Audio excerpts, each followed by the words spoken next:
និច្ចាអោណាខែភ្លឺទើបថែនឹងលឺពាក្យថាមិនព្រមបងលែងតែក្បាលពេលណាកែវឆោមត្រឹមកដល់ក្រោមគ្មានលែងឯណាត្រឹមកដល់ក្រោមគ្មានលែងឯណាពេញចំណាបងណាស់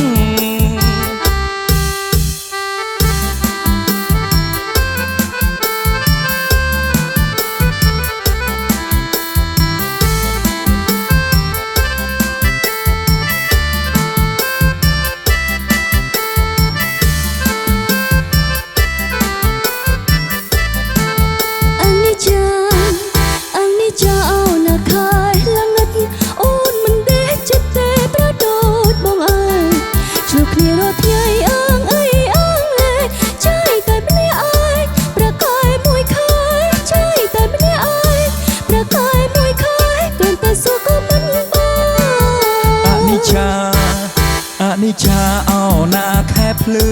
ទើបថែនឹងលឺពាក្យថាមិនព្រមបងលែងតែក្បាលទេណាកែវឆោមត្រឹមកដល់ក្រោមគ្មានលែងឯណា